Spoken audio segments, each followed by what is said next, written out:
Good afternoon, everyone, and welcome to our March Camp Raven Knob webinar.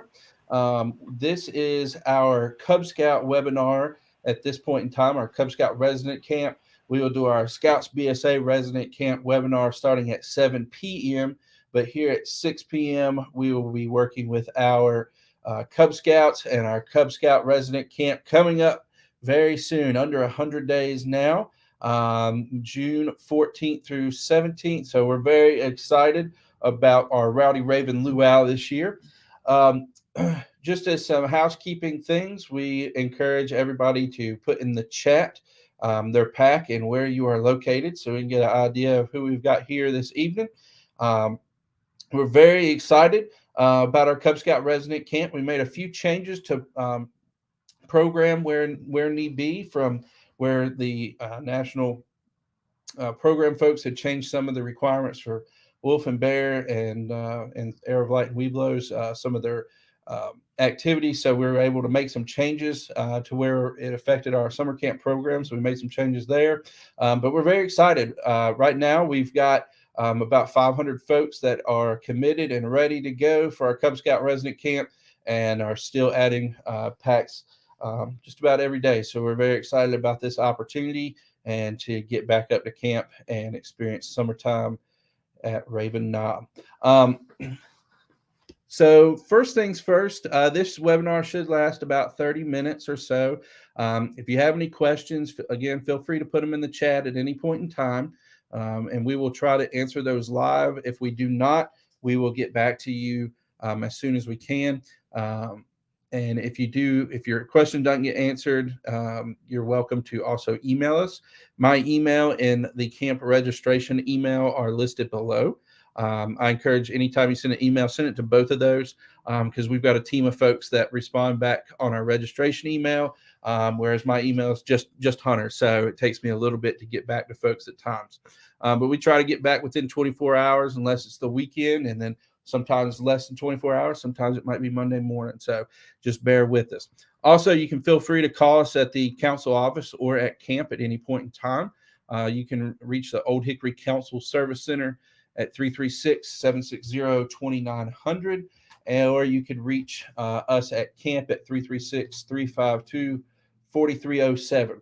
If you call camp, you'll get an automated service, which you can work through the options there to get a hold of us. And normally that goes right to my cell phone.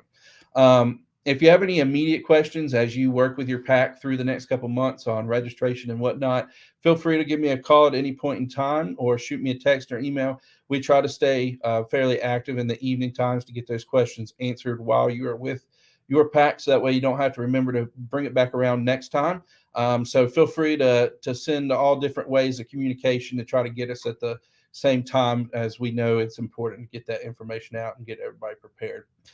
This evening, we have with us Wesley Warden, who is our council program assistant and also our head commissioner at Raven Knob. Some of you may recognize him, but mostly known for his commissioner work, but also works here at the office. And we have Ash Stemke, who is our assistant camp director and formerly our program director. So we're excited to work with him in that new role. Again, this is our Cub Scout resident camp webinar. It'll last about 30 minutes, and then we will kick off for Scouts BSA webinar at 7 p.m. So just stay tuned if you're here with your troop. So first things first, we're going to walk you through a bit of information tonight about Cub Camp and some things that you need to know. Navigating the website, finding documents that you may need, required documents, making sure you understand the leader's guide. And then we'll dive into any provisional Cub opportunities. If you have Cub Scouts who want to come as provisionals with a parent or a leader, they're welcome to do so. Talking about that, what it's like arriving to camp and how to be prepared when you do arrive, going through the itinerary registration system and the upcoming important dates. And then we'll answer any questions or comments here at the end and make sure you have our contact information. Again, if you have questions, feel free to put them in the chat. But at this point, I am going to turn it over to Ash Stemke to talk a little bit about our website and the leader's guide and all the stuff that we need to find on there. So there you go. Sure. Thank you, Hunter. So right here, I've got our main webpage for Camp Raven Knob. This is ravennob.com, which will be the perfect place to find a lot of the information and answers to questions that you may have. Right here under the Cub Scout Summer Camp tab is going to be the place for you to start. That has some registration information, but I'm going to talk a lot right now about this page, the one that says Leader's Guide and Forms. This is kind of a lot of different stuff that you might want to read over and have prepared as you prepare for camp. Notably, right down here is our Cub Scout Leaders Guide. I've got that opened up on a separate tab over here that we'll look at in a moment. That's got a lot of information geared towards leaders and parents and people who are planning to come to camp for the week with all kinds of general information about that procedure. But there are some specific forms to know about here that are downloadable on this page. And I'm going to go over kind of what each of those means. First of all, each participant, youth and adult that's coming to camp, needs to have their BSA medical form done. There's a few different parts to that. You may have heard about parts A, B, and C. Because the Cub weekend is less than 72 hours in duration, only parts A and B are required for that. So you don't have to do a physical at a doctor's office. It's basically just a health history and list of medications and allergies and things like that. So that's the standard BSA medical form. But in addition to each participant having this BSA medical form, each participant also needs to have this form done, which is called the Outdoor Parental Release Form. And we'll kind of take a look at that one here. Open this one up in a new tab. This one is basically talking about the different types of activities that take place at summer camp. And you can kind of read over what that is. But this is something that every participant needs to have, all youth participants for that matter, and it should be attached with their health form when they arrive to camp. So that's kind of the basis of that one. Here's some things about some of our historical COVID-19 procedures that perhaps we can talk more about that later. It's probably a little bit too early to know exactly what that's going to look like for this summer. This is sort of a bunch of different forms in one packet if you want to get them all together.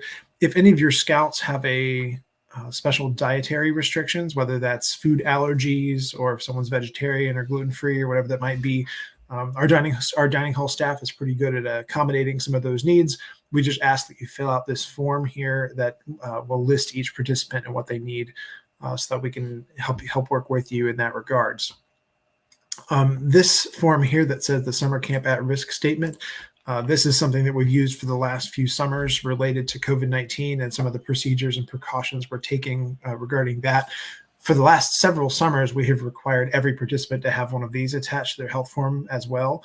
We're not quite certain whether that's going to be required this year. We're still working a couple things out, and we'll get back to you on that. But that form is there if you want to take a look at it, but it may or may not end up being required for this summer. Finally, something that will be in this packet down here, and just another good resource, is knowing about the swimming situation. As your pack is preparing for camp, some packs choose to do swim tests with their scouts prior to coming to camp. Others choose to do them upon arrival. And honestly, with how a lot of the Cub program works, the exact swim classification for a scout doesn't really determine what their program is going to be like. Passing a swim test does allow them to swim in deeper water during the open swim times, but in their regularly scheduled aquatic sessions during the day, their swimming ability does not matter. They'll be able to fully participate in all of our activities regardless of their swim classification for that. So all that's there and shows kind of where to find some of those things there. In particular, this one that says miscellaneous has the swim check and photo orders and a few other things in there. But the Leader's Guide is going to be kind of your main place for that, which has, I'll go to the front page of it here, has quite a nice little logo for Rowdy Ravens Luau this summer. That's about all I've got as far as forms, but you'll hear from me more in just a little while. Thank you, Ash. And again, please utilize that Leader's Guide document as much as possible to try to navigate any questions. I like to use the Control F button on your computer. Maybe if you're hunting something and can't find it, use that to try to find your answers as quickly as you can.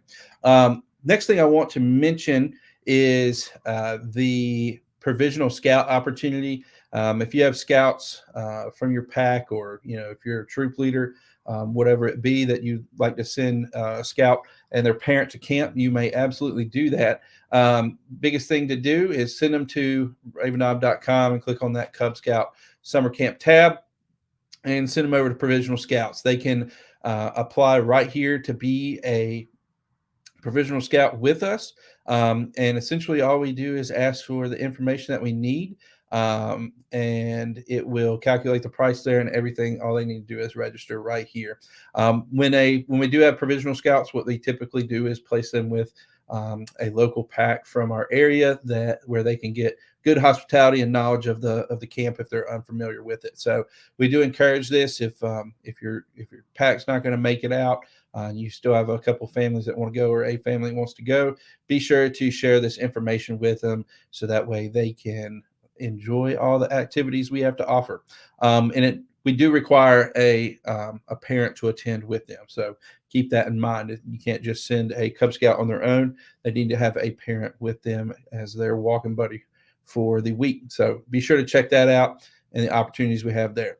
I did want to mention one thing that Ash discussed there just for a second, about COVID and what that's going to look like, just to, get that out of the way. We are, still waiting any sort of information from our local health department or the state on regulations and overnight camp setting. Typically that comes out in about the May timeframe. At least it has past 2 years. Some of the regulations that we have to follow typically come out in May. Not anticipating really any changes on their end.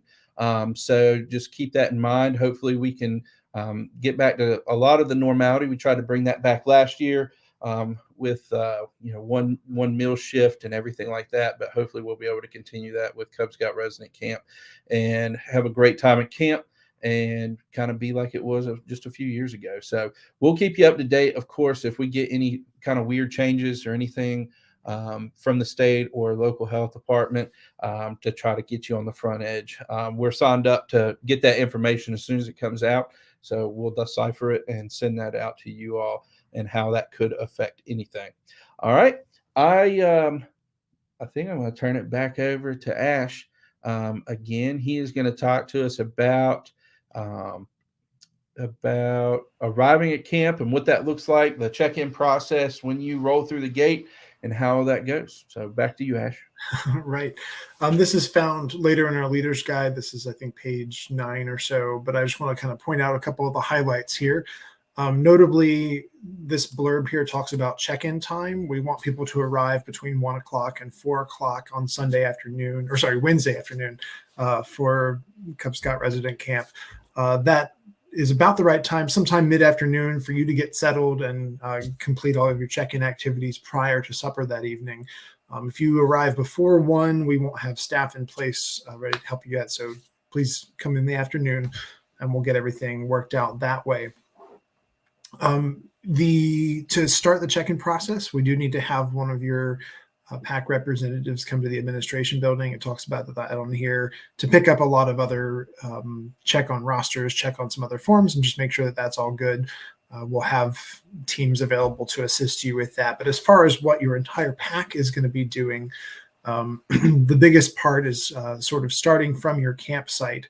You'll get a staff member to kind of walk you around for the afternoon and show you various parts of the camp and help you with that check-in process. We call that your PAC guide.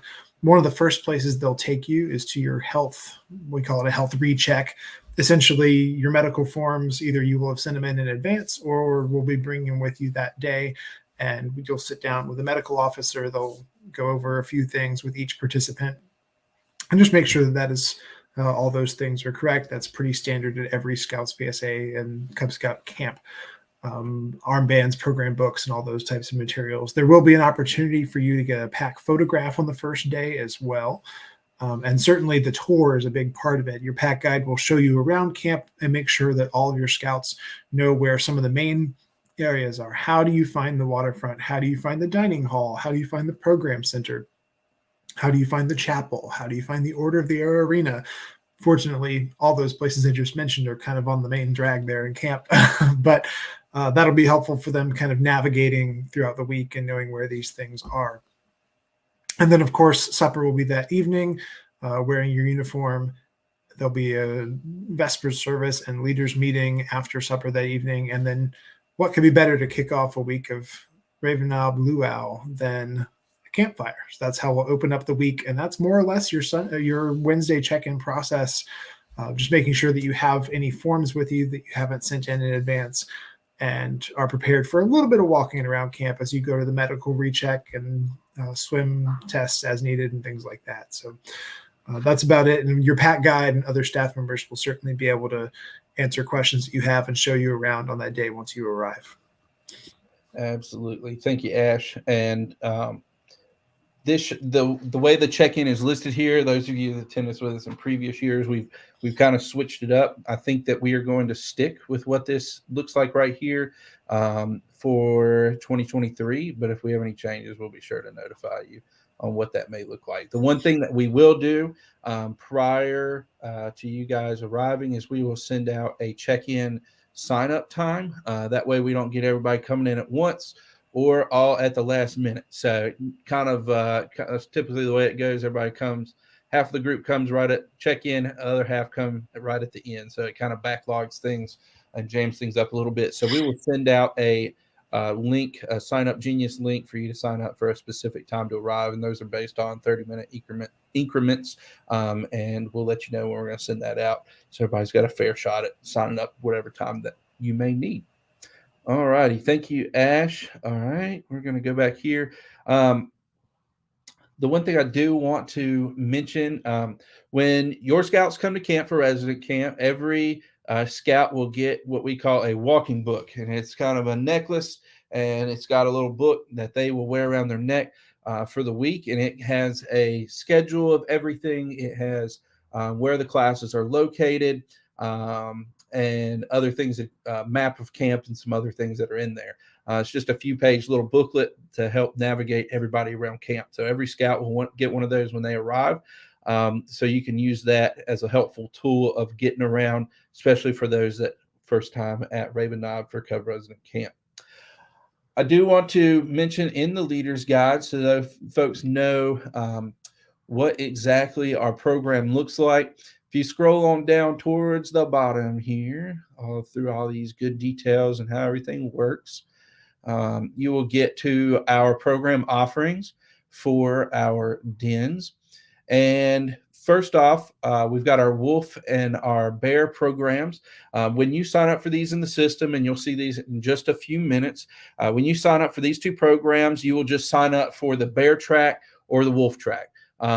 And I'll explain a little bit why that's different for Webelos and Air of Light, but you'll sign up for those two. I will mention right here that in the bear program, that's where we saw some changes in what we are able to offer at camp.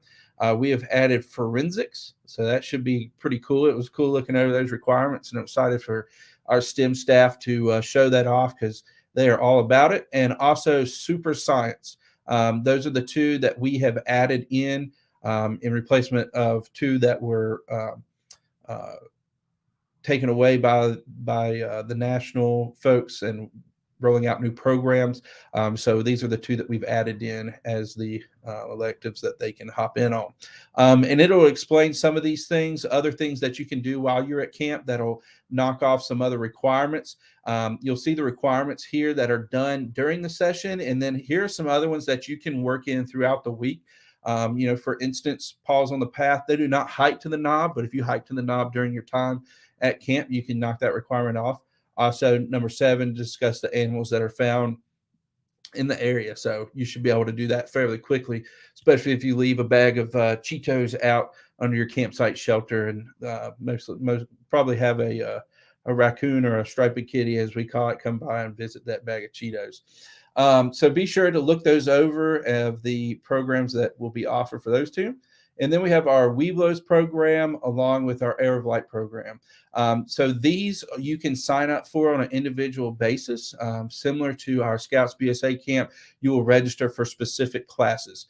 And to mention here, when you come to Cub Scout Resident Camp, your scouts that are tigers right now will be wolves by the time they get to resident camp. So be sure to sign them up for that. So just as a note, as you prepare, look at the sessions that we offer and be sure that your Air of Light and your Webelos select which classes they're interested in. I would also like to note Walking times for Cub Scout Resident Camp, we do allow 15 minutes of walking time. There's 2 sessions in the morning, 2 sessions in the afternoon, with 15 minutes in between each one of those for walking. Please keep in mind that some of the shooting sports and climbing activities, and its distance to if you signed up for a session in the at the nature area. So there's a map there that you can kind of judge some of that on.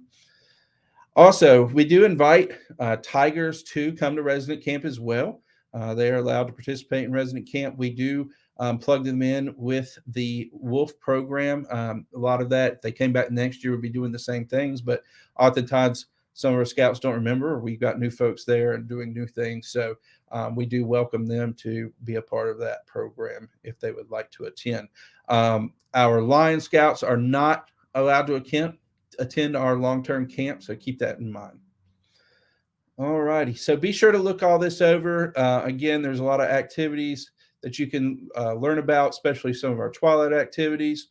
I'd also like to note, as far as leadership goes, we do require 2 21-year-old registered leaders to accompany the pack. That is the minimum at this point in time is 2 21-year-old registered leaders. That is a leader that has gone through, turned in an adult application, is on the pack the pack roster, has youth protection done, has gone through that background check, and it's cleared by everything. So be sure to check all this out. All righty. The next thing we're going to hop into is looking at Tinaroo, how to register, and some dates to pay attention to. So first things first is we're going to go back to ravennob.com. To access Tinaroo, you'll go up here to the upper right-hand corner. Yours will look a little different. It'll say log in or register. So when you hit that button right there, it will pull up Tinaroo, and then it'll show you a login screen. If you do not know your login for Tinaroo, please reach out to us at the emails listed below, and we will get that information over to you as quickly as possible so you can go in and check things out. Now, when you log in, if you've already submitted a reservation or if we've been in contact with you about attending resident camp, when you log in, this is what you'll see. And a lot of our in-council folks, you'll probably see that you have session 1 for Cub Scouts there, but you also probably see spring into scouting. You'll see those 2 activities listed there. So on March 21st is when registration opens for Cub Scouts at 9 a.m. There's not typically a rush like it is for Scouts BSA, where there's certain things are going to fill up and whatnot. Cub Scouts take a little bit of time to collect everything and get everything rolling with the numerous events that we do offer in the spring. So if you don't get to it at 9 a.m., I think you'll be okay by all means. So what you'll do from here, what you can go ahead and do now, is go in once you log in and hit Manage My Group. When you click on that here, you'll have the option to change out your youth and adults, delete people that are no longer in the program or have moved on to the troop or whatever it be, or just aren't attending, and add in the new names that are here. When you click on a person that's already there, you can get their information. You'll need to plug in their shirt size. We do like to have that date of birth, and you can plug in the grade if you have it. Those things will need a gender. You can plug in some contact information.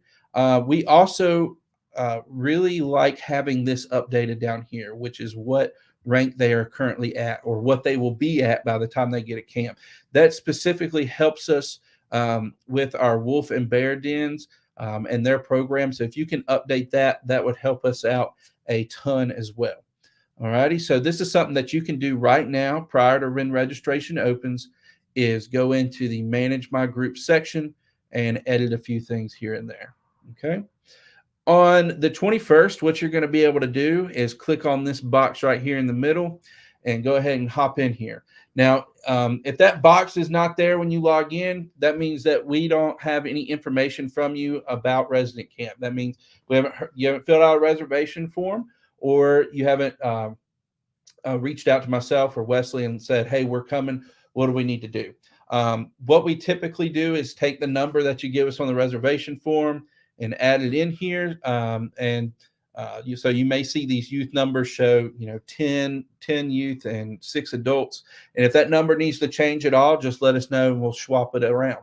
But oftentimes you'll come in here and you'll see 1 and 1, 1 adult, 1 youth, and that's very easy to change. So what we're going to do at this point, when you log in, is you'll hit this manage button right here. All right. And this is where you'll be able to change how many youth and how many adults coming. So let's say we have 5 youth and we got 3 adults coming, and we've got a den chief. We only allow 1 den chief to be a hand during a resident camp, but if you may have 2 den chiefs, reach out to us and we'll get that figured out. The den chief cost is the same as the adult leader, and you can see the youth cost there. So we're going to go ahead and hop on over. You'll go to the next page. We'll update campsite information here, and then we're going to hit the next button. Okay, so what we have done is we have added our 5 spots and our 3 leader spots. You can go ahead and make a payment by April 25th. We like to have a deposit down on each scout that is attending. It's not important to have a leader deposit. Just the scouts that are attending at $50 by April 25th, and you can make that payment here. To go ahead and add your scouts in, you'll go down here and under the participant section and hit the plus sign. Once you hit that plus sign, we're going to select Scout Adam Moore. All right. And we're going to go through and make sure all of their information is correct. We're going to update the shirt size to a small. These are adult sizes. I would keep in mind that we order youth smalls and youth largest, youth small through large. We do not order youth extra small, typically because the print that goes on the back of the shirt will just not fit there. So keep that in mind with youth extra small. If you have that in there, you're going to get a youth small. Every participant will get a t-shirt. Youth and adults will both all get t-shirts. So we're going to update his t-shirt there. We're going to scroll down and all looks good. Adam's an arrow of light. So all looks good here. So we're going to hit the next button down here at the bottom, which I know you cannot see to do the scrolling banner, but at the bottom of the screen, there's a next button. And then we're going to confirm, yes, that is a youth spot. All right. And here we are. We are going to register for classes. Now, again, if this was a scout that is a bear or a wolf, what we are going to do is scroll on down until we find the bear program, there it is right there. Once you hit that bear program, you're done for that scout. So you'll hit the next button and then check out. But for demonstration purposes, we're going to back up. You will not see this right here, just so you know. You will not see that piece. So we're going to remove that. And let's say that our scout, Adam Moore, is an Arrow of Light. And we're going to do Building a Better World in time block number 1. All right. We're going to do Bouldering and Climbing in time block 2. Let's do Knob Hike and Aquanaut for time block 3. And then time block 4, let's go play Ultimate and BB Range. So that's how that works, is you'll select those sessions, and that's for both Arrow of Light and Weeblo Scouts. And then we'll hit Next, and then we'll hit Next again, and here we are. Be sure to always check out. Once you make your first payment here of $50 per scout, this will kind of go away, and it'll leave you alone for a little while. But you can hit this pay minimum and scroll on down and check out. You'll hit place order, and that scout's information will be saved. Of course, it brings you back to the home screen. You'll go back in, scroll down, and you'll see Adam is plugged in, ready to go. And there are their sessions. So make sure to always check out once you're kind of done on the site to ensure that everything is saved, just in case. Oftentimes later on in the as we get close to summer, we'll see some of those session block 1 and session block 2 start to fill up just because they're first thing first there. So just be sure to always check out so we don't have to go back and change anything. All right. Let's say we're going to add an adult. All right. We're going to add adult hunter day here. We're going to say I'm a medium shirt size, building confidence today. And we're just going to double check all the information here, and everything looks pretty good. We're going to hit next. We're going to say this is an adult spot. So when you register your Den Chief, because they are under the leader section, you'll select Den Chief if you need to. And then we're going to hit next again. And you can add a troop photo right here if you so choose. And then we'll hit next and complete. All right. And when we check out, we'll see it down here. You'll see it's there now with the green icon. So, biggest thing with this is making sure you get your scouts in. You can, again, start doing that on the Tuesday, the 21st at 9 a.m. You can go ahead and start adding your scouts into the actual system. And by April 25th, we do ask for that $50 deposit to be paid and ready to roll. And the remaining balance we have due on May 23rd.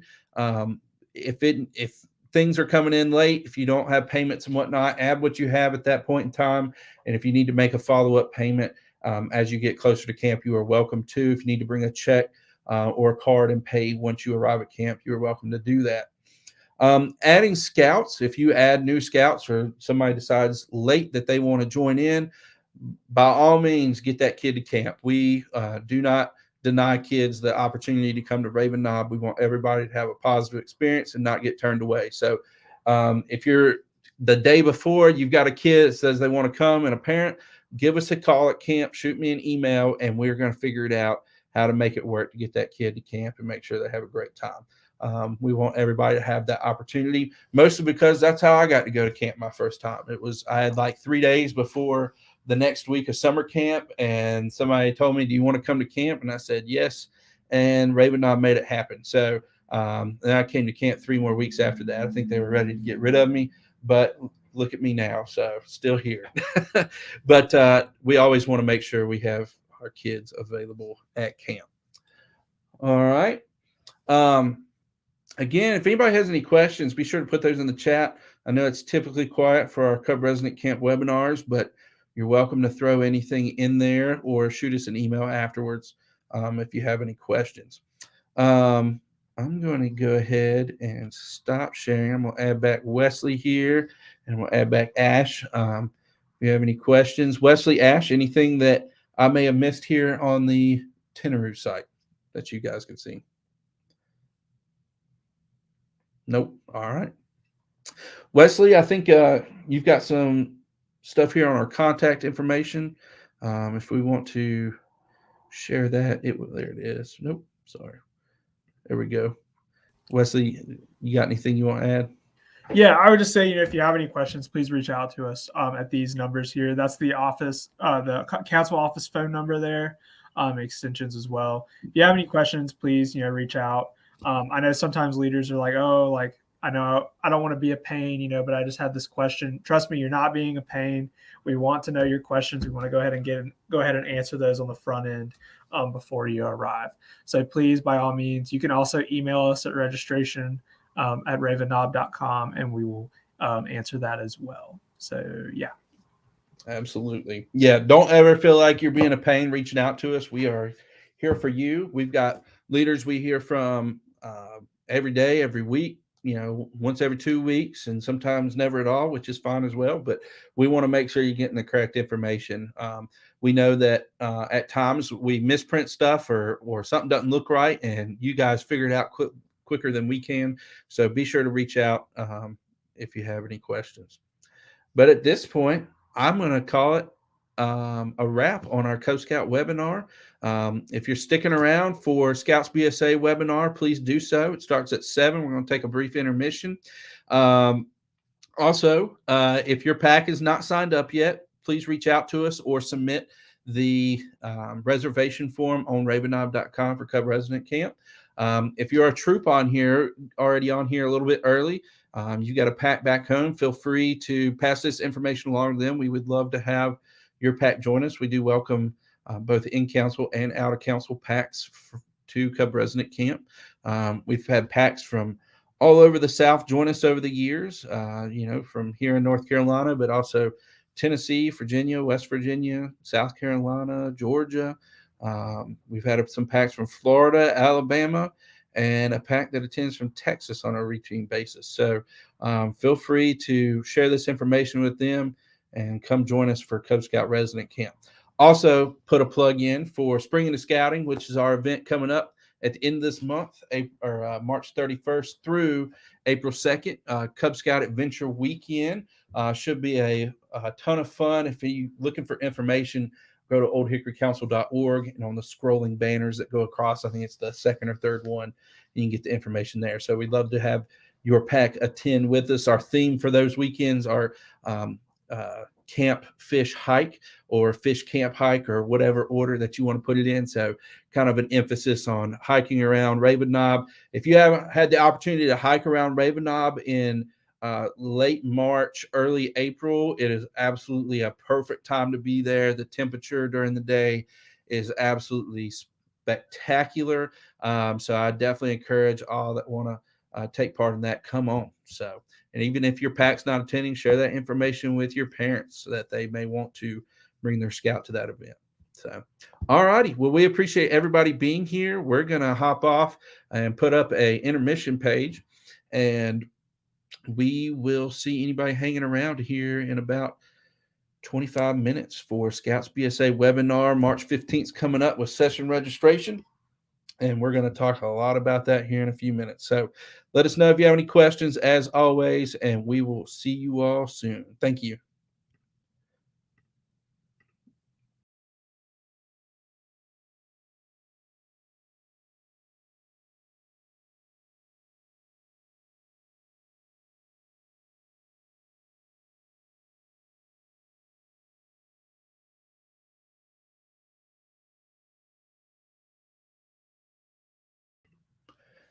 Also, if you haven't already, hit the subscribe button down below, so that way you can get alerts about upcoming webinars, new videos, or anything else that we post on YouTube. So be sure to hit that subscribe button to stay in the loop.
Good evening, everybody, and welcome to our second Scouts BSA webinar here on YouTube Live.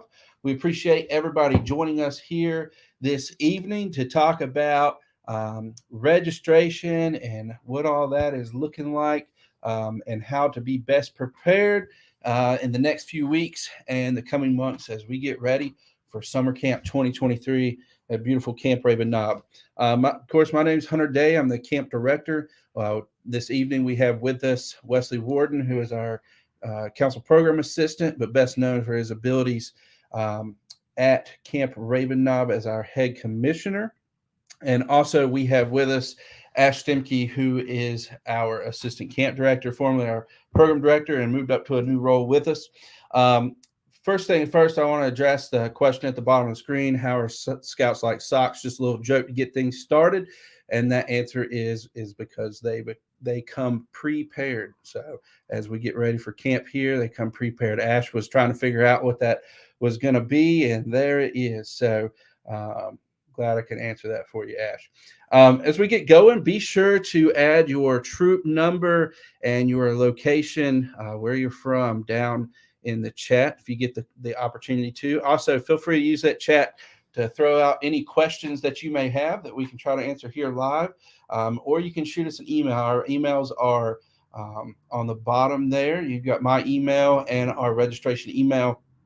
Feel free anytime you email us to email both of those accounts. Our registration team is monitored by a group of individuals that can sometimes respond faster than I can.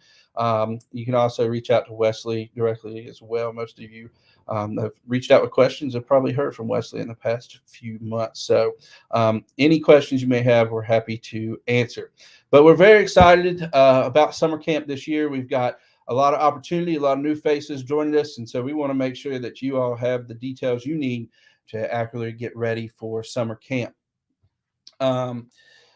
So the first thing we are going to hop into is looking at our required documents with Ash. And then after that, we're going to go into some Tenaroo, how we registered for our merit badges on March 15th and the days after, and some important dates with that. Explain the merit badge grid, as I know we've had a few questions about how that works, and we just want to make sure everybody's on the same page.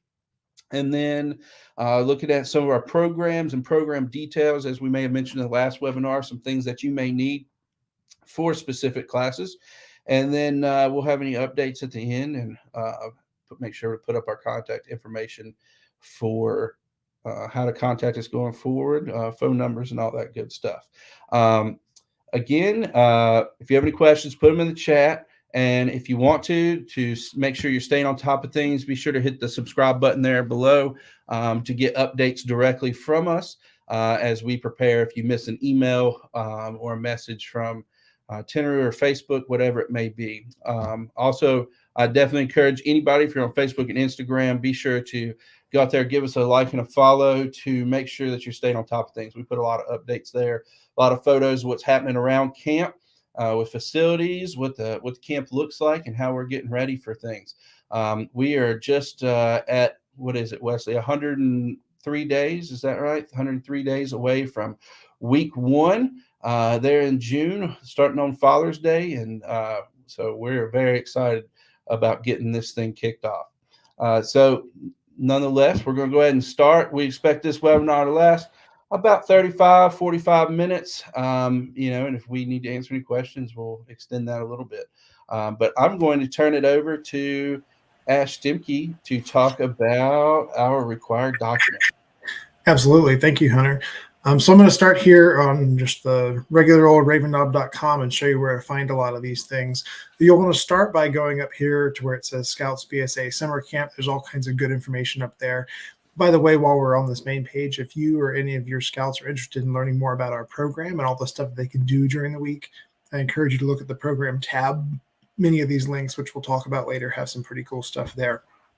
But this one here that says Scouts BSA Summer Camp is a great place to go find all the registration information. Right here, this tab that says Leaders Guide and Forms is where we're going to start today. And this here shows you all kinds of different stuff. Already right here at the top are some documents that are also linked down here in the list. We sort of, in previous years, we had just kind of one leader's guide that had all of the information. We have since split that up into various guides that are catered towards certain readers. Notably, this here is our leader's guide, which has a lot of registration information and logistics for the week at camp. The program guide is what lists all the different merit badges and other special programs that we have, the requirements for those, and kind of has fun photos and all kinds of what we recommend for different age scouts and things like that. And then finally, there's our parents guide, which I encourage you to share the link to that with the parents in your troop. That's a great place where it gives them information about what they should pack for their scout for camp and how to contact them and sending mail and all that kind of stuff. So these documents up here are definitely a great place to begin with all of this. Looking down at this larger list, all of those documents are in here, along with a few others. I want to talk about a couple of forms that every participant needs to bring with them to camp, notably the BSA medical form. By this point, you're probably somewhat familiar with that. But this is the typical medical form put out by National. Because this is a week-long experience, we do require parts A, B, and C. Part C of the medical form is that part that requires a medical examination or a physical exam by a medical provider. You can get those at any sort of urgent care or at your primary care office. And so that's for the medical form. But going with the medical form, every youth participant that comes with you needs to have one of these done and attached to their medical form. This is an outdoor parental release form, and I'll open that up and show it to you here so we can kind of look at what that entails. This is only for the youth participants, but there's some general information up there, and it talks about the types of programs that we offer at summer camp and how some of these things, particularly in these categories, are slightly higher risk and what that means. So this is something that we require each youth to have signed by their parents as they are preparing for camp. Going back over to this, our program grid, it's at the back, it's in the program guide and perhaps in the leader's guide as well, that lists all the different merit badge sessions and when they're offered. We're going to talk more about that a little bit later. Here's some information on our Rampage program. We'll talk more on that later as well. And then, of course, there's our leader's guide. Any of your scouts that have, or leaders for that matter, that have special dietary needs, whether that's being vegetarian or gluten-free or having allergies to peanuts or other things like that. If you've got any dietary needs in your troop, just go ahead and make sure you do one of these forms for your troop and either send it to us in advance or bring it with you the day of so that we can, in fact, sending in advance would be better so we can help plan a little bit better. But that'll help us plan for our food service and make sure that we have options available for people with certain allergies and other dietary restrictions. This next thing down here is the summer camp at risk statement. This one that's specifically about COVID-19. This is a form that we've used the last few years that talks about the risks associated with COVID-19 in a summer camp setting. We are not quite sure if we're going to require that form for this summer yet or not. I think Hunter's going to speak some more about this in a moment, but we're still waiting to hear back from a few different agencies about what our policies and procedures should look like regarding COVID this summer. This form is still up there at the moment, but we're not sure whether we're going to use it or not this summer.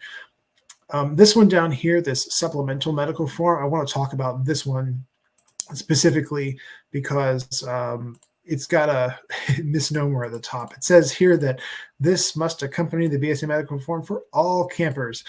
That's not really true. The only one that's required is the national one. But this is up there specifically particularly for youth participants, but really for anyone that has specific medical needs that may not be thoroughly addressed on the regular form. So whether that's specific medicines or allergies that they have to take at different times, or things that various over-the-counter medications that you want either the health, whether you want our health staff to be able to administer these or not, and things like this. So if there's anything like that that concerns you or your youth, I encourage you to fill one of these out if this is something that may pertain to their specific medical situation. And then finally on here is the swim check form. This is sort of a one per troop kind of thing. You can download the form here, but I also want to show you over here, sort of in our registration list of stuff over here, there's a nice little page here called swim checks, which we can go look at. I'll zoom in a little bit on this so we can get a little bit bigger here. This is the standard BSA swim test that's used at every summer camp and in all scouting programs. This being said, what's cool about our website is that we've got a form for you to fill out, which is right here. We can actually look at that. This form looks something like this. It says what the test is at the top. This is if you're choosing to do your swim test prior to coming to camp. We, of course, do offer swim tests as part of our check-in process on Sunday when you arrive, but many of our units choose to take the swim test as a unit prior to coming to camp, as long as they're administered by one of the people mentioned here.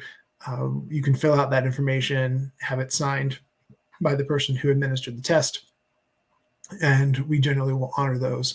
And that'll help save you some time during Sunday check-in.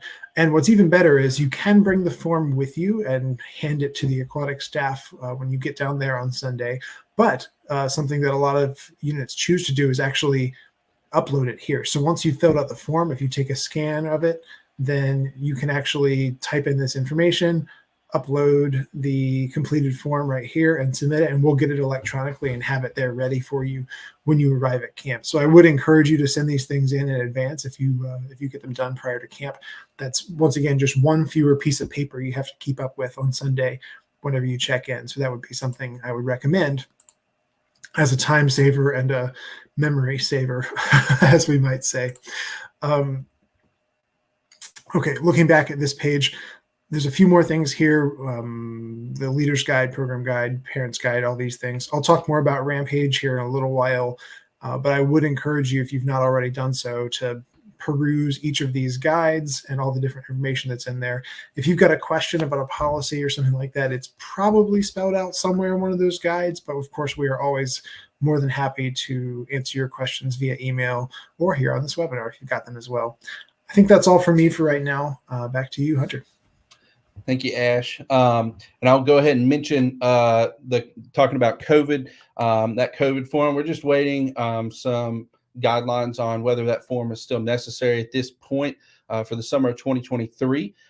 So we will get that information to you as quickly as we hear back from the folks that we reached out to. And again, we, in the past 3 years, we've lived in the world of working with our local health department and our local or the state here in North Carolina. Typically in May, we normally hear something from the state the past few years. So haven't seen anything on overnight camps at this point, but we'll keep you in the loop as you move forward.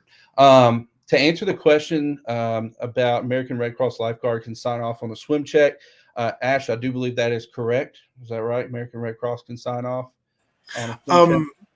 We've accepted those in the past. We typically prefer that it's someone with scouting aquatics training because they know kind of what's expected about that test, whether that's a BSA lifeguard or someone who's done aquatic supervision courses.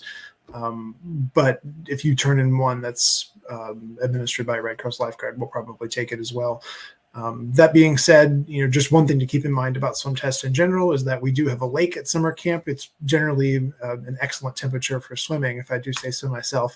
But lakes are a lot different than pools, and so scouts that have exclusively swam in pools prior to coming to camp may be a little bit different in a lake. So sometimes those classifications sometimes change a little bit when we get to camp, depending upon how they feel in the new aquatic environment. Yep. And I will mention that that swim test section of the website, which we just showed, goes through a couple of the required people that we like to have sign those forms, the certifications that they need. So check that out, and we will take a look at it. To answer the other questions, if you're doing a swim test, you will not need to retake that swim test at camp, but do keep in mind if they're taking swimming merit badge and lifeguard merit or life-saving merit badge, that they will essentially be doing that plus more during their time taking their sessions. So keep that in mind. And then if a scout has passed a test at a previous camp, do they have to retest? I can speak to that. The swim test is supposed to be an annual evaluation. Everybody, even our staff, does it every single year, and people who teach lifeguarding for that matter. I believe our policy says that if it's been completed within the last 6 months, then we'll accept it. So in some ways, no, if they passed the swim test last summer at camp, that's not the same as this coming summer. But if your troop goes and does something at a pool in February, I guess it past February now, but within the next couple of months, if your troop organizes some kind of activity to do that, we absolutely honor that. Yeah, and if your scout was at a camp, another scout camp before they come to Raven Knob, we know a lot of troops out there do a couple of camps a summer. You can, if you can get some documentation from that camp using our form, if you want to send that to them and have them fill that out and send it to us, that would be adequate as well, or give it to your unit leader to do that. To answer this next question, while it's sitting here, we have a family asking if Raven Knob does camperships. There's an application we need to fill out. The answer to that, in short, is yes. We do offer in-council, Old Hickory Council scholarships, but we do have an opportunity to have out-of-council requests fulfilled as well. If Chrissy, if you will send us an email, we'll get that information over to you. That is our out-of-council folks. That is on a very limited basis as we work with an outside group to provide scholarships to out-of-council units. So just keep that in mind. But yes, shoot us an email and we will get that covered. All righty. So the next thing we're going to talk about first is important dates. As most of you know, that March 15th at 9 a.m., our session registration will open. And it can kind of be a wild moment there as things get going, signing up for particular merit badges. We know that we have sessions that fill up quick, and we're not going to hide from that.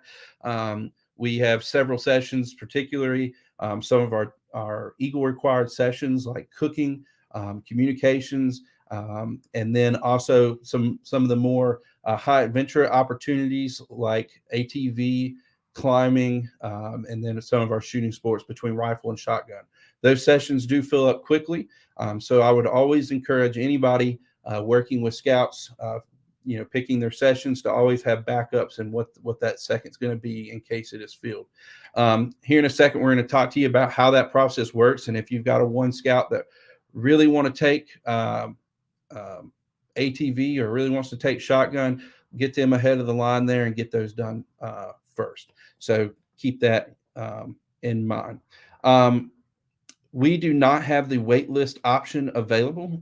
We tried that a few years ago, and it was a less than pleasant experience as folks signed up for it, didn't realize they were on the wait list. So we decided to make it as clean cut as we can with that. So just keep that in mind. There's not a wait list option just due to the fact of when units don't make changes getting closer to camp, then we have to make that decision for them. And it's normally not what they thought they were getting. So it was kind of a disaster for everybody involved. So, all righty. So again, March 15th, session registration will open. That's for all weeks at 9 a.m. Just be in mind that the system can slow down when we get a lot of users on there. So keep that in mind. And then on April 15th is when we like to try to have as much information as possible about how many scouts you have coming and how long and what to expect as we move forward. It gives us a rough idea. It's not to say that all your numbers have to be on April 15th, but it gives us a really good idea of what to expect going into the summer. Our session class sizes listed. I don't actually think that we have a list of that, but it is listed on the website when we work through it. So you'll see that here in a second. When you are in there, you'll see. I believe the session caps are viewable on the website somewhere. I'll have to look for that. Okay. And then how long does it take your scout? John, we're going to show you exactly how to enter a scout and how long that'll take. So you'd be best prepared here in a second. And what do we need to do before the 15th on the portal? So let's go ahead and share my screen here. So when you get to ravenknob.com to access the Tenaroo portal, you're going to go up here to the upper right-hand corner here and hit the login button. I'm already logged in, so that's why you see my email address there and log out and all that kind of stuff. If you do not have your login, you need to reach out to us as soon as you can to make sure you've got that information. Wesley and I will get that to you as quickly as possible anytime somebody reaches out about that. So when you hit login, you are going to get this page. Once you put in your credentials, you will get this page here, and it explains or it shows you your event, what week you are coming, a balance due, all this kind of stuff. You will not see these administrative rights here because I'm logged in with mine, but you'll see all these help center settings, all that kind of stuff. And then on the right side, you'll see manage my profile, manage group, all that good stuff. So what you could have been doing since February 15th, we know a lot of folks wait as they collect deposits, is to be able to register on March 15th, next Wednesday, you will need to have paid $150 per scout. Keep in mind, if you have paid your campsite deposit and that has been entered online, that $100 will come off. So for instance, if you were registering 10 scouts at $150 a piece, your deposit would be $1,500. But with your campsite deposit already in the system, that would bring it down to $1,400. Make sure that you have paid exactly what you have in the system, meaning if you were bringing 10 scouts at this point, want to go ahead and register, make sure that you've paid that $1,500 at minimum. Otherwise, the system will give you an orange bar that says, hey, no go. All right. What you can do right now in preparation for March 15th is go in here and hit the Manage My Group button. All right. When you hit Manage My Group, it's going to show you, if you've been with us before or other activities, it's going to give you a list of scouts here, and it's going to give you a list of adults. Now, you can go in here and delete a scout. For instance, Thomas Lawson here, we can go in and we are going to delete Thomas from this side of things. If we want to go ahead and add a youth to our group, we can add this here and put in all of their information. All righty. One thing that I do want to mention is that we talked about the emergency contact information being required to register. We are having some technical difficulties, and we know a lot of folks have reached out about that. So that will not be required on March 15th, as we are still getting that ready. We just want to make sure that everybody is prepared and everybody's got a fair shot. I appreciate anybody that has gone in and be able to do that. But I know it's been a little bit confusing at the get-go here when you're in there because it's not giving you the information you exactly need. So we are working on figuring that out, but we were going to reduce that down and drop that requirement for March 15th. So just keep that in mind. Now, that is something that we are going to put a push on going forward. Once you make, add your scouts in and all that, at any point in time, you can go in and change their name, their shirt size, their birth date. Anything that may have been wrong, you can go in and change that, including adding that emergency contact. What that does is just gives us very quick access to the person we need to pick up the phone and call. If I can't get to their health form as quickly or whatever it may be, it just gives us an opportunity. Oftentimes on health forms, sometimes they're written out very quickly and maybe the phone numbers are a little bit screwy. So we've just got to have that other option there. All righty. One question I do see here is up to 2 adults free. You do get free adults. You get 1 free adult for under 10 scouts. And then once you hit that 10 scout line, you get 2 free adults for the week. So keep that in mind. All righty. So since February 15th, people have had the option to go in and pay their $150 deposit. The way we've done that is you go right here to week 1, click on that event. All right. And you should have access to this exact thing that I'm looking at here. All right. And for demonstration purposes, I've already got 10 scouts in here, 2 leaders and 1 half-week leader. And yes, deposits are only needed for scouts. That is correct. Some folks have gone ahead and paid some leader fees, which is totally fine. But just to register on the 15th, it's just the scout fee that we're looking for at a deposit of $150. To change your numbers, you hit this Manage Spots button. All right. And you can go up or down or whatever it may be. Same thing with leaders. You can change this. And I know a lot of times you're still waiting for leaders to decide whether or not they're going to camp or they're just going for a few days, whatever it may be. So you can leave that blank for the time being. Every account that we put it in the system, we put in at 1 scout and 1 adult. Many of you, when you put in your registration for camp, Many of you, when you put in your registration for camp, you told us an estimated number of scouts. We use that on our end, kind of looking at campsites and this and that. But we understand that that's just an estimated number of scouts and leaders. So we do not put that number in there. We wait for you to get in there and put in the correct number that you're working with. All right. So we've got 10 scouts and 3 leaders, 2 half week. All right. You will not see this right here. You'll see this page, and then you'll go to the next one and hit the next button. Then to make your payment, you will go right here. This right here is showing you the amount that's due in total. Okay, that is what is absolutely due. But with 10 scouts, and that's going to be $1,500, you can hit that button right there to change it and hit save. All right, so now that's in my cart here. You can hit checkout down here, or you can go up here to the cart and you can see it's there. To check out, you will scroll down. All right, you can enter in a credit card or a debit card right here on the page, or you can hit an e-check and enter in your routing number and your account number, bank name. You can add all of that right there. If you do not want to do either of those options, you can send a check to the Old Hickory Council office, and that information can be found online.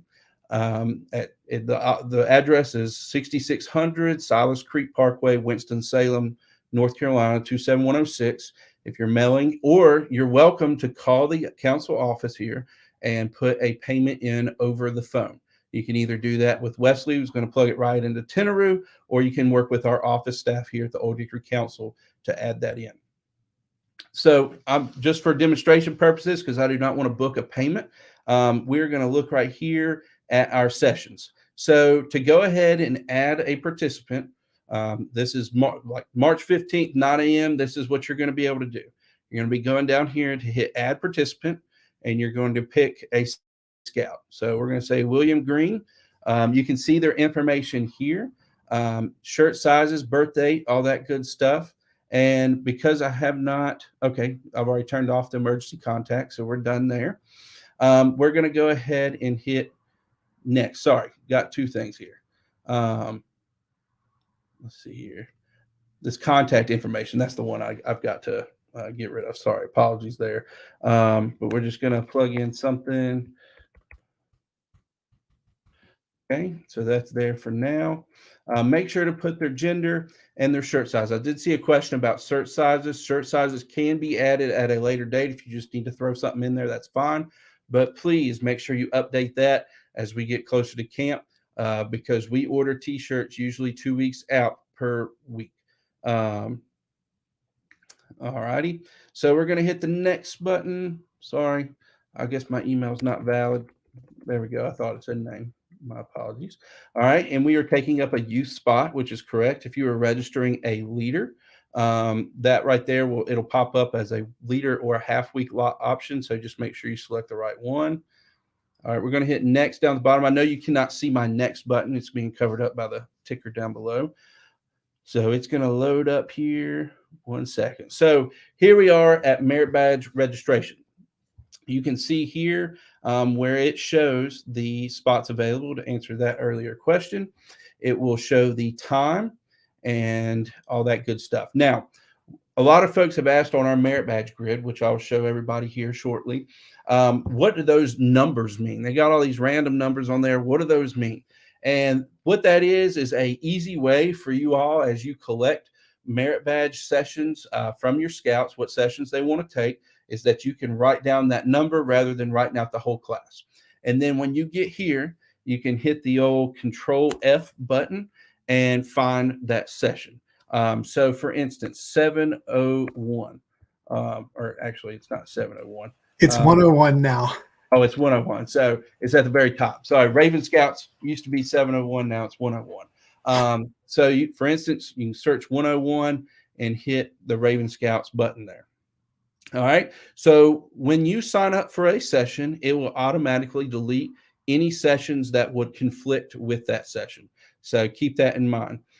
So it's automatically going to drop it. So therefore, our Raven Scout session lasts all morning. All right. And then you need to scroll down and you'll find their next session. So let's say we're going to take geocaching at 2 p.m. and then we're going to take cooking at 3 p.m., which is a 2-hour session. So that's going to do us up right there. You can also add in troop photo right here if you have a scout that wants the troop photo. Just to answer a few of the questions here, need to show us where the registration button is. I'll be happy to do that. And then can we pay the extra merit badge fees online when we get the registration done? Yes. Once you've added the scouts to there, it'll show those extra fees. Those fees are not due on the spot. They are due whenever you get to camp. And so making that final payment before you come, that's where all those fees and leader fees will be paid. All right. So we're going to go ahead and check out here. All righty. To mention, and I'll mention this again, anytime you've got something in your cart that is not saved. For instance, just to give you a real world example, if you are on Amazon and it is Amazon Prime Day and you've been looking at that $150 50-inch TV with the Roku setting and all that stuff, and it is a lightning deal or whatever it may be, they've only got so many of those, just like we have registration caps or on our sessions. So understand that until you hit this button, check out, all right, scroll down and hit place order. Now, I'm going to go ahead and remove this ticker so that way you guys can see what's happening here. And I'm going to change this up a little bit. All right, there's the place order button. Once that's done, it's done, okay? So if you have sessions you're looking to get scouts in too quickly, be sure to check out, okay? Once that's done, it's done. William Green is in those sessions, locked and loaded. Okay. I'm just going to show you guys this one more time so everybody understands. To register your scout, you're going to scroll down here on this page and hit add participant. Okay. Once you hit add participant, you're going to find the scout you want to register. All right. Again, this is stuff that I just need to remove. So I just want to add this in. All right, so got their gender selected, shirt size is there, birthday is there. Again, birthday, gender, shirt size. Those are going to be the things that you're going to need. Okay, then you are going to hit the next button right down here at the bottom. All righty, we are confirming that it is a youth spot, so we hit next again, and we're going to load. All righty, and here we are back at our sessions again. If you have a scout that wants to take a break for a period of time, you will see there is a free session option. There is a free session option for sessions 1 through 6. So if they want to, after breakfast, they just want to go back to the campsite and hit the chill button, take a snooze, maybe hit the shower, whatever it may be. They don't want to do anything in the morning. That's fine. But you can see, obviously, the next option up is free session number 2. All right, so we're going to hit camping, and then let's go down here, just scroll on down. We're going to take metalwork, and then let's go emergency preparedness, and then safety, fire safety. So we've got our sessions here, all there. Again, I sent an email out a few weeks ago about age restrictions. I have a video on YouTube on the Raven Knob page that explains the age restrictions and what that looks like. If you have a scout that does not meet one of our age restrictions, please send us an email to let us know that both the unit and the parent feel comfortable with that scout taking the class. The reason we do this is we know that the BSA allows a scout to take any merit badge they want to. And there's no age restriction for that. But as a camp, we do it because we know that scouts may not have a positive experience in that particular class. Before we implemented this, we were constantly changing kids out of sessions because it was too advanced, it was too physical, whatever it may be, for them to have a positive experience in the camp setting. Since we've added this, it tends to kind of shake through some of those things as we think about it. If you've got a kid that wants to take mountain biking at camp, that is a very strenuous merit badge. We are a mountainous camp where we've got hills and trails that these kids have to ride on. It is not flat ground. We're going up and we're going down, and it's a heck of a time in a week. So we know that a younger scout that may not be physically apt to do that is not going to have a positive experience, and we're going to be looking for an alternative after Monday when it's just not working for both the class and the scout. So we want to make sure it's positive. For instance, with shooting sports, trying to pull back a bow, manage a shotgun, manage a rifle, and tote it, laid it down, draw it back. We know that there are scouts that may not be able to do that at a young age. Same thing with our Trail to Eagle merit badges, Eagle required sessions, where it does require some paperwork, and it's a lot of sitting for what the session is. So we want to make sure everybody has a positive experience. So if you do have a scout that doesn't meet those age requirements, you need to send us an email, and we will add that scout to that session manually. All right, you can go ahead and send us that. We've got a list that we add everybody to, and over the next few weeks, next week, we will be adding those kids to the session. So keep that in mind. All right, again, once we're done here, all right, let's go ahead, for the sake of it, let's add a troop photo down there. So there it is. Hit the next button, hit the complete button, and again, we got the green little thing up here in the cart. So we are not completely checked out. Hit the checkout button and then hit place order right there. All right. So you're going to be able to do this. Again, if you have scouts that you really want to get into a particular class, be sure to put them at the top of the list if you're going to be registering at 9 a.m. on March 15th. We do know those classes fill up. Also, I would encourage you, if there are particular scouts that really, really want to get in a session, send us an email. We will do our best to figure out a way to work it in or rearrange their schedule. We are very good at trying to rearrange schedules for folks to ensure they get that merit badge that they're looking for. We can't accommodate everything, but we tend to try to bend over backwards to make sure it happens. We try to go above and beyond to make it work. The question there, if no wait list, does that mean you will not expand merit badge classes if the demand is high? If the demand is high, we look at a couple of different things. Number one, do we have the ability to expand the class then based off of the number of instructors do we have? Or is there a way we can stretch it just a little bit more to ensure that we get that scout in there? That is a possibility, but you're going to have to reach out to us to find out. So again, we try to make sure we get kids in their sessions, but at times we're restricted. For instance, when it comes to equipment, we are very restricted with that because we only have so much equipment at shooting sports and ATVs. It may come down to seats. If, for rampage or climbing, where we go off site, we may not be able to expand because we don't have enough seats in a van. So keep that in mind. There's an option for us to work with you all and expand some things, but it may not always work. All right. Ash, go ahead. It's worth mentioning as well about that kind of looking for potentially full sessions. Many of our sessions are offered multiple times throughout the day. So if you really want your scout to be in metal work, we only have so many forges, so therefore there's a limited number of scouts that can do metal work at once. However, we offer metal work 5 or 6 times a day. In fact, we offer it 6 times a day, meaning that if you really want to have your scout in 3 p.m. metal work, that you may or may not work, but you might be able to get him in at 2 o'clock or at 10 o'clock or whatever it might be. So be creative with it when it comes to some of these and kind of swap things around as necessary. But I also don't want you to get the idea that all of our sessions fill up all the time, because that's definitely not true. It's really just a few select things, notably metalwork, shooting sports, ATV. I think that's a lot of it. Yeah. So those are kind of the main ones. That Rampage on certain weeks gets a lot of popularity, and that's ones that we try to work with as much as we can to expand. So we will work with you all. Just be patient on how we work through it. To answer Carmen's question, we have to check out after every scout. No, that is not true.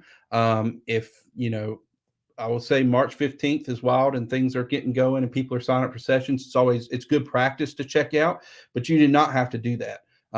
If you're putting in sessions really on Thursday, March 16th, things will get really quiet then. It slows down and you want to work through your entire troop, then check out. You're welcome to do that. But always know that an option could become taken. And it's worth noting that certain things like our Raven Scouts program for first-year campers, things like swimming merit badge and camping merit badge, plenty of things like that. We've got plenty of space and there's no need to rush into into some of those larger sessions that happen all the time. Yeah. Do we need to send a leader to Rampage? We have several scouts participating. We highly encourage sending leaders because it just provides more leadership for us. And so we highly encourage leaders to attend. At this point, we don't require it, but if something were to change on our end staffing wise, we will reach out. So just as things kind of move on every once in a while, something comes up in our leadership staff changes for particular things, we may reach out and say, hey, does anybody have additional leader that may be able to attend? But that is not the case at this point in time. Will the free swim session be limited? It typically doesn't fill up anyways. I don't even know if there's a cap there. I don't think that there is. Not at all. Come on, come on. Yeah. So come on down to free swim. We'll have a good time. There's a free swim option during the 6th period at 4 p.m. each day. Also on Monday, Tuesday, and Thursday. We do, meaning in the evening. We have free swims after supper 3 nights a week. But if a scout wants to do it at 4 p.m., like as one of the sessions, that's also an option. Yep. Ash, I have a lifeguard needing to recertify. Is there a cost associated with that, and how do I register them for recertification? Great. I could talk about that too. As far as lifeguard recertification, if the person has their Red Cross lifeguard certification and is wanting to redo that, they do need to pay the $50 fee and plan to spend most of their week down in the aquatics area. There's a lot of requirements for getting Red Cross recertified. There are fewer things that they're required to do if it's just a BSA lifeguard recertification. And I don't know the exact schedule for that. We'll have to ask our aquatics director when we get closer to the summer. My recommendation would be that if they're looking to recertify Red Cross, go ahead and register them in the session and just have them tell our aquatic staff on the first day of their recert. And other than that, we can kind of work and be flexible with them. But recertification for Red Cross does take most of the week. Yep. And I do want to go ahead and go through this just for a second. Our merit badge grid, for those of you that are not understanding it, which is perfectly fine. The way our sessions work, they are Monday through Friday. Okay, so meaning you are going to take the sessions that you sign up for, you're going to take every day, Monday through Friday. And the way this works is up here, we've got 9 to 10 in the morning, all right, 10 to 11, 11 to 12, 2 to 3, 4 to 3 to 4, and so on. And you can see here that if you sign up for BSA American Red Cross Lifeguard, that session is going to last all day for the entire week. All right. For canoeing, right below it, it'll last for the first 2 sessions of the day, and then you will have the last 4 sessions open for other merit badges. But you will take those same sessions Monday through Friday. All right. Let's see here. Carmen, so once we build their schedule, they are locked in without checking out? No, you are locked in once you check out. So if you wanted to wait and add a couple scouts before you check out, that's fine, but it will not secure it. It's not like Ticketmaster where you've got 10 minutes to check out, hold it for 10 minutes. It doesn't secure it right there. You've got to completely check out before it's good. For open shoot, we do offer a troop shoot on Monday and Tuesday nights where the troops can register for those programs. We do offer a troop shoot, and there is a fee associated. I do not have that right in front of me, but we will cover that at one of the next session webinars here. Should we check out one scout at a time? Again, you're welcome to. It secures that scout as quick as you can hit the checkout button. It'll secure them. Again, as you're going through it and registering them, hitting the button, you can hit the button there for that class, and by the time you check out, it could be gone. So keep that in mind, but you should check out. And no, it is not like Black Pud that holds your spot. You should check out after each class, especially on March 15th, first thing in the morning when there's several folks on there doing it. There is not a test user available at this point in time. If you would like sometime this week for me to work with you one-on-one on this, I'm happy to do so. You just need to reach out to us. Let's see here. Again, I will mention that March 15th, 9 a.m. is when all this opens, so you can go in there and work with it. All right, so we're going to let the questions keep coming in here. I'm going to go back through and make sure that we've answered most of them. We'll circle back around those here at the end. I'm going to turn it back over to Ash for talking about some of our programs and program details specific to certain sessions. So I want to be able to turn that back over to him. Ash, do you have a screen to share here? There we go. Let me take mine down, plug yours back in. There you go.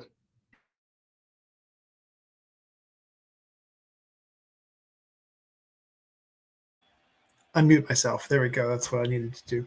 Yeah, so back here from the main Raven Knob webpage, I want to now look over here at the program tab. The program tab is where information about a lot of this stuff is going to take place. A lot of this is also in our program guide. One thing that will be helpful about that, I'll kind of go here.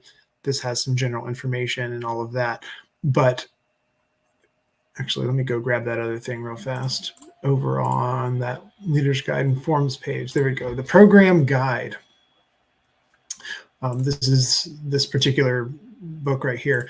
I would recommend you spend some time with this, have your scouts peruse this, send them the link to it, let them kind of help decide what they might want to do. This has got a camp map, the grid, and all kinds of information about what types of things we offer. Notably, it goes through each program area and talks about kind of how that might work. So if we go and look at, say, here's our nature and ecology area, we recommend all of these merit badges on the first row for any scout that wants to take them. These ones down here, bird study, forestry, geology, insect study, are maybe a little bit more challenging. So these might be recommended for someone who's a second year or higher. And then environmental science being Eagle required, we do want people who are 13 or older to be taking that. Ash, I will mention we did have a question, and we will change how that's written going forward based off of the recommendations we heard. When it says recommended for all scouts, recommended for second year scouts, there is no age restriction there. Only when you see that age down there, that's where we're getting into that. Right. In the system. Right. And there's a couple, I should scroll back up and look at this one. For example, there is an age requirement on BSA lifeguard, and that's not our camp's policy. That's just for any lifeguarding certification in the country. You have to be 15 years old to participate in that program. And so that's one place where that will be. But anyway, the program guide has all of our different merit badges somewhat sorted out this way into things that are great for everybody, things that maybe are not as good for first year scouts. Looking down, one program that I want to speak about specifically is our Raven Scouts program. This is our first year camper program at Raven Knob. It's kind of divided into two different sections. We've got the Raven Scouts program of the Raven Scouts area, and also the senior Raven Scouts program. The biggest difference there is which rank advancement requirements they focus on. So the Raven Scouts program is mostly with Scout, Tenderfoot, and second class. The senior Raven Scouts program is mostly involving first class. The cool part about our first year programs at Raven Knob is that they don't take all day. At some summer camps, it's sort of this all-encompassing thing. But one thing that we're proud of about our programs is that our Raven Scouts program that does Scout, Tenderfoot, second class, perfect for all of your brand new scouts coming to camp for the first time, is just in the morning. So they'll go and do that program for 3 hours each morning, go to lunch, and then in the afternoons they have 3 more hours of program where they can elect to do whatever they like. A lot of first-year scouts choose to take swimming merit badge. A lot of first-year scouts choose to take handicrafts merit badges, things like basketry, art, and leatherwork, and things like that. There's a lot of options available in the afternoons for them to take merit badges. The senior Raven Scouts program that focuses on first class, that's offered in the afternoon, and so they have additional hours there as well.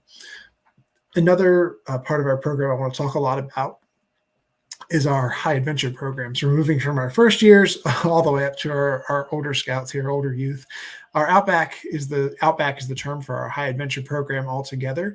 And it comes with a number of different sort of sectors here. We've got ATVs and climbing, backwoods, Cripple Creek living, disc golf, mountain biking, and of course, Rampage, sort of our premier program there, sort of a week-long adventure experience. Some of these I think are relatively self-explanatory. Climbing is climbing merit badge. You get to go climb on natural rock at one point during the week. Mountain biking, you complete most of cycling merit badge, I believe. and get to do a lot of riding throughout our backcountry and take a field trip one day in the week. Disc golf is one of our newest offerings, and that's a lot of fun for scouts that like that. We've got a complete course at Raven Knob that kind of goes through our woods, and our staff likes to play on it, and certainly scouts and leaders have enjoyed that as well. I want to spend a little bit of time talking about our ATV program. This is something that we are super excited to be offering at Raven Knob for the fourth year in a row, something like that. Third year, there we go. And there is, of course, an age requirement on that. And that is, once again, not just our policy. That is also based on like safety laws of the state of North Carolina and BSA policy as far as different sized ATVs and which scouts are allowed to drive them. One big thing to know about this program is that there is a required training for this in order for scouts to participate in the ATV course. So wait on this until you are for sure know that your scouts are registered in it. But if they do get registered for it, make sure that they complete this training prior to coming to camp, because we cannot put them on a ATV without that being complete first. There's also a few extra items we want them to bring, and those are listed right here. And Ash, real quick. Sure. Let me turn my cam back on. The required training for the ATV course is about a 3-hour online training. So that really, really, really needs to be done prior to the time they get to camp. We've had scouts that come in the past and realize it on Sunday night leaders meeting that, oh yeah, we've got to turn that form in the next morning. And we've got scouts staying up till 11 o'clock at night on a phone or a computer somewhere trying to get that done. That is a awful option to do at camp, and it kind of kicks things off in a poor manner. So please encourage them, get that stuff done so we can be ready to ride. Absolutely, because we want to get them on the ATVs as soon as we can during the week. Here's some things on climbing. We've got a pretty awesome climbing tower at Camp Raven Knob, and like I mentioned, they take a field trip one of the days during the week and go climb on the natural rock at Pallet Mountain State Park. So there's some information on that. Our Cripple Creek experience, this is a sort of backwoods pioneer style living in the backcountry of Raven Knob. It's a lot of fun out there. They do all their cooking themselves and kind of live with no electricity for the week. Sort of a backwoods, mid-1800s perhaps experience. There's a list of extra equipment for that, but some of the awesome things they get to do, they do blacksmithing, they do talk about tracking and trapping a little bit, learn about the flora and fauna of the area. They do metal work, they do leather work, they do cooking, they get to shoot black powder rifles, and all kinds of fun stuff. It's a great opportunity, particularly for scouts that maybe have been in merit badges for a couple years and are just looking for something a little bit more outdoorsy and kind of fun, but still kind of on the camp property for the week. That's a lot of fun for sure. Actually, I definitely want to mention the thrill of muzzle loading black powder rifle shooting. You will probably not find a camp in the country that offers this program with the extensive opportunity to shoot black powder. The day that we do that, they get to shoot literally all day long. So they'll get a ton of opportunities to send some lead down range, and it's really, really fun. And being able to see different types of guns and that kind of nature. So it's a great opportunity for those scouts. They'll get a whole day of shooting. So yeah, just wanted to mention that. Yes. And we also, in many of our high adventure experiences, we encourage leaders to participate as well. Cripple Creek is a great place for a leader to go for the week, particularly if you've got a lot of scouts in the program, or if you've got leaders in your troop that are interested in kind of living in the backcountry for the week. It can be a lot of fun, not only to have their leadership there, but also it can be a great experience for them. Quite relaxing, I think. Moving on a little bit, this is some stuff on disc golf. Like I mentioned, we've got a full course, a full 18-hole course at Raven Knob, and we encourage people to bring their own discs, but we've got a few if scouts don't have their own. It's a couple hours each afternoon, and generally a pretty fun time. Mountain biking, of course. In this, they get to go biking all over our backcountry and then take a field trip later in the week. As Hunter mentioned, we are in the foothills / mountains of North Carolina. It's not flat. It is mountain biking for a reason. But this being said, they will complete the requirements for cycling merit badge throughout the week. So that's kind of a cool thing to know. particularly if someone hasn't done swimming or hiking yet and wants to get that Eagle requirement done. So that's kind of a big thing. We do encourage the scouts and participants in this session to bring their own bikes and helmets. We've got a couple of bikes, but not enough for everybody. So definitely, if you've got one or if your scout has one, be planning on them to bring those. And they'll probably have more fun with their own equipment anyway. And then finally, we should talk about Rampage. This is our ultimate high adventure program with all kinds of different stuff. Notably, there's some whitewater canoeing, there's some hiking, there's some climbing, a little bit of everything kind of throughout the week. There's a lot of stuff in its own program supplement, which we can go look at the website here in a minute. In fact, I'm going to go to that and show that to you back over on our Raven Knob website. If we go here into program over to the Rampage page, there's all kinds of great things to see about what this goes on. This is our tentative schedule for the week, but it's, I think, a pretty great week, starting with just kind of arriving at the camp on Sunday with everybody else and then heading out to our outpost. Rampage is based at a separate facility compared to our base camp. It's located near Independence, Virginia, which is just a little ways away from camp. Monday and Tuesday, they spend some time whitewater canoeing on the New River, and they stay up there at our outpost at the Rampage facility. They do some riverboarding. I was not familiar with riverboarding until a couple of years ago, but that's a bunch of fun. It's kind of like boogie boarding, but it's down the river. It's quite a blast. On Tuesday night, they come back into camp and actually stay in the camp with the unit, kind of like a little midweek evening break. That's a great time for them to visit the trading post, see some of their friends, things like that they may not have been able to do earlier in the week. Wednesday is sort of our middle day of the week. In the morning, they get to go hike up to the top of Raven Knob, which is kind of our signature in-camp hike. And then also that afternoon, they'll go climbing at Pilot Mountain, which is a state park nearby our camp. And then they come back for Wednesday night, which, of course, Wednesday night is our visitors' night and time for families to come in. And so they get to be in camp to participate in that campfire and all of that. Then Thursday and Friday is their hiking time. They go out to Grayson Highlands, which is a state park, also a different direction, but not too far from our camp. And they're going to do an overnight backpacking trip on Thursday into Friday, clean up all their stuff, get back into camp Friday night, and head on Saturday. So Rampage is just a great time, particularly for scouts that maybe have already achieved Eagle or are really close and are looking for something fun to do for the week. That's some experiences you can't get in base camp specifically. This is a great thing for those scouts. So, we've got lots of merit badges and things already, but it's sort of, in my opinion, it's kind of our Raven Scouts first year stuff and our high adventure things that are really worth discussing, because that's kind of talking about how we've got all kinds of different activities for everybody. So that's about what I got.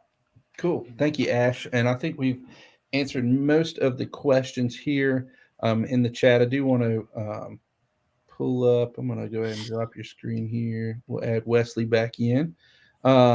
This question right here, are merit badge scouts the only ones that can bring bikes? And that answer is yes. We are a mountainous camp, and as folks shift around sessions, whatever it be, there's people walking and going, and coming down hills on bikes can be kind of dangerous when you've got to go through a crowd. So we want to make sure you can only bring bikes and ride bikes a part of the mountain biking program during their sessions in the afternoon. So that's a great question. There's another good question right here. How do we get transportation to the Natural Rock? We have a camp van. We've got one that's dedicated towards Rampage, and then we've got one that's dedicated to all of our field trip activities. There's a field trip association with Citizenship of the Nation that goes about 5 minutes down the road to a historical site to complete that. Requirement. It'll go on a disc golf trip. It will go climbing. It will go mountain biking. And I feel like I'm missing one because I think it's used every night. I'm just trying to remember. But it'll be used going out in the camp in the afternoons and evenings all week long. Let's see here. I just want to see if there's anything else worth putting up here at this point. I don't think so. But I appreciate everybody hanging in here tonight with us and staying on. We went a little bit longer than I thought we were going to, but hopefully we got you some good information and got you squared away. And if not, no worries at all. We want you to reach out to us at any point in time. So there's our emails again. Again, you can call us as well. Wesley, do you still have that screen share I can pull up that you can reach out to us? We'll put those phone numbers up here in just a second. I will mention that our next webinar, we are doing every Monday, first Monday of each month. So the next webinar will be on Monday, April 3rd, I do believe is when that is. Let me just double check. Yep. Monday, April 3rd, and that'll be at 7:00 p.m., same as this one. And for the next webinar, we will be going over the check-in process. What is that like when you arrive at camp? Any program changes we may have. We'll be diving into some leader activities and ways to help out during your time at camp, as well as twilight activities for both scouts and leaders. Going over prerequisites as we continue to update that document online. Again, you can find the prerequisite list on the website by going to Program tab. You will see there is a option there to hit Program, and it's all sessions / prerequisites. We are still working on updating that as best we can. There are some notable changes to the first aid merit badge. If you haven't checked those out, please be sure to do so, because that may affect a little bit about what we're able to cover. Instead of completing the first aid requirements for first aid merit badge that are required as part of tenderfoot first class, second class, it now says demonstrate, which is a totally different game than already having those done. So we're trying to make sure that on our end, we're able to do that with the scouts and be hands-on and make sure they know those skills to sign off on them rather than it already being signed off in the book. So they've got to demonstrate it to us, and a few other changes there. So want to make sure that that's covered. And then we will also, for our folks that are arriving by train or plane or boat, but you're going to have a tough time getting the boat up the Mighty Yadkin River. If you're arriving by train or plane, we'll discuss those options as well to make sure we're all on the same page.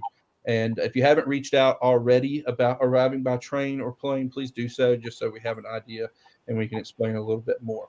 We'll also talk about our honor and merit troop opportunities and things to know about the trading post. And then, Ash, did we find those capacity lists? Was that on the website or was it just on the itinerary site? I am looking into that right now. I'm not sure if it's been updated. I'm on the page right now, but I'm not sure if it's been updated for this year or not. I'm sure we can send that out sometime soon. Cool. We will send that out later on this week. So I hope everybody's enjoyed this session here this evening. We really enjoy doing these webinars. We feel like it helps get people prepared and set expectations to what to expect when they get to camp. Again, if you have questions, feel free to reach out. You can reach me. You can see my email there along with our number here at the council office for both myself and Wesley. Many of you have gotten to know Wesley pretty well. He's kind of the main guy that returns phone calls. Oftentimes folks will call and you'll hear you've reached Hunter Day with Camp Raven Knob and the Old Hickory Council.